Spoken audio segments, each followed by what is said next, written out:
Кандайсыңар? Мындан 2 күн мурун Гүлмайрам айымдын 1,5 жаштагы кызынын ичи өтүп, дене табы көтөрүлүп, алар облустук оорукананын жугуштуу оорулар бөлүмүнө жаткырылган. Ичи ооруп, ичи өтүп, жөтөл дагы бар ошо. Температура болуп, температура түшпөй, кусуп ушинтип келдик. Кусканы калып, температурасы чыкпай калды. 2 күндөн бери ооругам.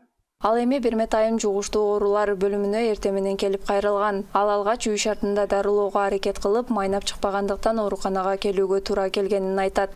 Температура болду. Биринчи башым ооруду, анан кийин ичим ооруду.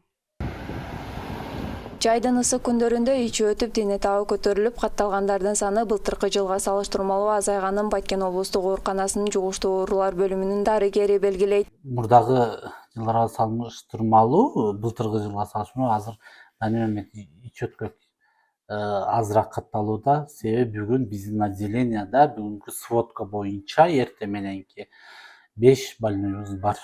Белгилери кандай байкалат десеңиз, бул жерде бала кусат, табакка болгон табити төмөндөйт, ошону менен кошо жидкий болот. Жидкий водянистый, зеленоватый, жашыл, саргыч түсү болуп, болуп өзүнүн немесин өзгөртөт. Чала жуулган жер жемиштерди колдонуу, тоңдурулган суу же суусундуктардын түрүн ичүүгө өтө кооптуу дешет дарыгерлер. Кээде ич өткөк оорусу өлүм менен аяктаган учурлар кездешерин кошумчалады. Негизи жыл сайын эле тилекке каршы мындай учурлар катталып, оор учурларда же денелер кечирээк кайрылып калган учурларда мындай учурлар дагы болот. Отравление деле, пищевое отравление деле, бул деле иш өткөккө окшош симптомдорду берет.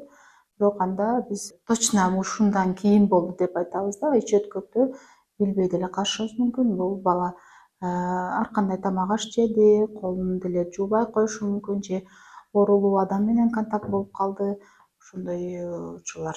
Баткенде 1 майдан 15 июнга чейин жалпы 300 киши ич өткөк оорусу менен кайрылган. Баткен облустук үй бүлөлүк дарыгерлер борборунун жугуштуу оорулар дарыгери Акбермет Кошокованын берген маалыматында өспүрүмдөр арасында 227 учур катталса, 73 учур чоң кишилерде катталган. Ич өткөк менен ооругандардын басымдуу бөлүгү жаш балдар. Ал эми Санэпид көзөмөл борборунун берген маалыматында Баткен облусу боюнча өткөн жылдын 5 айында 894 учур катталган болсо, ушул жылдын 5 айында 538 учур катталып, өткөн жылга салыштырмалуу 356 учурга азайган.